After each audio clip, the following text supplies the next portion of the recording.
Ош шаарынын Нариманов атындагы номер 7 мектеп гимназиясы.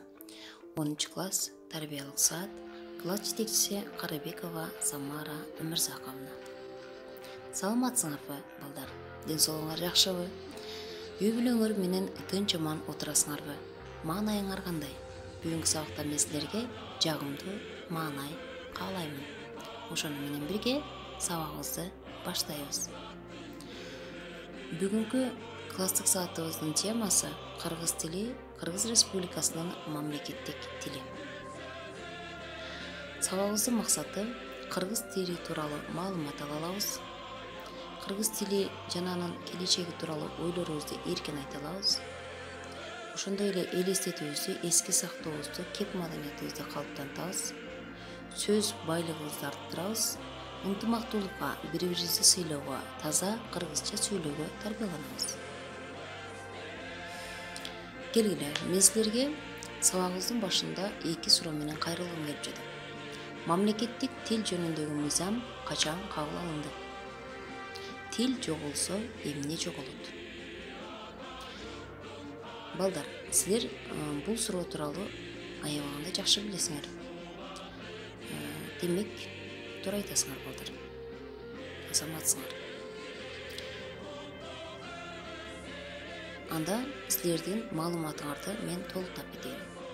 23 сентябрь Кыргыз Республикасынын мамлекеттик тил күнү. Мындан туура 31 жыл мурун, тактап айтканда 1989 жылы 23 сентябрда кыргыз тилине мамлекеттик тил макамын берген. Бул мыйзам 2004 жылы Жогорку Кеңештин мыйзам чыгаруу жыйыны тарабынан жаңыланып, анда кыргыз тили мамлекеттик тил, ал эми орус тили расмий тил деп жарыяланган. Демек, балдар, 23 сентябрь биздин мамлекеттик тилибиздин мамлекеттик тил статусун алган күн экен. Мамлекеттик тил статусун алуу менен бирге кыргыз алфавити пайда болгон. Ал орус алфавитине Ö, Ü, Ың тамгалары кошулуу менен пайда болду десек жаңылышпайбыз. Ошондой эле мамлекеттик тилде иш кагаздар жүргүзүлө баштады, мамлекеттик тилде чыгармалар чыга баштады. Айрыкча мамлекеттик тилдеги жазуу чыгармалар улуу жазуучубуз Чыңгыз Айтматовдун чыгармаларында баса белгиленип, аябагандай сөздүн каймактарын тертирип жазылган. Биз Айтматовдун чыгармаларынан көптөгөн жакшы тарбиялуу нерселерди ала алсак болот. Тил демек элдин эң башкы маданияты болуп эсептелинет. Улут болсоң, тилиң менен улутсуң, улук болсоң, тилиң менен улуксуң дейт. Ооба, биздин кыргыз экенибизди, же өзбек экенибизди, же орус, же жана башка улуттан экенибизди тилибизден билет. Эгерде тилибиз жок болсо, анда биз улут дагы, улук дагы эмеспиз, балдар. Мына ошонун натыйжасында жыл сайын дүйнөдө 10дон ашык тил жоголуп турат. Мына силерде коркунучка бар. Ал эми акыркы жарым кылымда 165 тил жоголгон. Көрдүңөрбү, балдар? 165 тил деген демек 165 эл, улут жоголду деген эсеп. Ал эми 425 тил 10 жыл ичинде жоголуп кетүү коркунучунда турат. Эмне себептен жоголуп кетүү коркунучунда турат? Себеби ошол эл, ошол аймак, ошол улут өз тилинде сүйлөбөгөндүктөн, өз тилин барктабагандыктан, өз тилин сыйлабагандыктан, жакшы көрбөгөндүктөн жоголуп кетүү коркунучунда турат.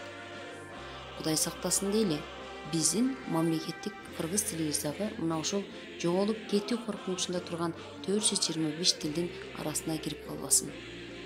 Ал үчүн эмне кылышыбыз керек? Мамлекеттик тилде сүйлөөгө мүмкүн болушунча аракет кылышыбыз керек.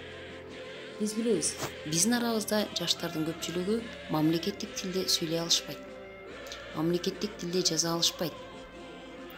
Демек, Кыргыз Республикасында жашап тургандан кийин, Кыргыз Республикасынын жараны болгондон кийин, Кыргыз Республикасынын суусун ичип, абасынан дем алып, жаратылышында эс алып, нанын жеп жашап жатканыбыздан кийин мамлекеттик тилибизди дагы сүйлөөгө биз милдеттүүбүз, үйрөнгөнгө милдеттүүбүз. Демек, мамлекеттик тилибизди жоготпойлу балдар. Эне тилибизди сактайлы.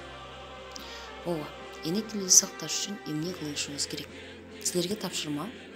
Мамлекеттик тил мыйзамы кабыл алгандан кийин мамлекеттик тилге кандай өзгөрүүлөр болду? Бул боюнча жазасыңар. Ошондой эле эне тил сен үчүн эмне? Бул боюнча жазасыңар. Ушул эки суроонун тегерегинде. Эссе жазып, сүрөткө тартып, андан кийин мага жөнөтөсүңөр.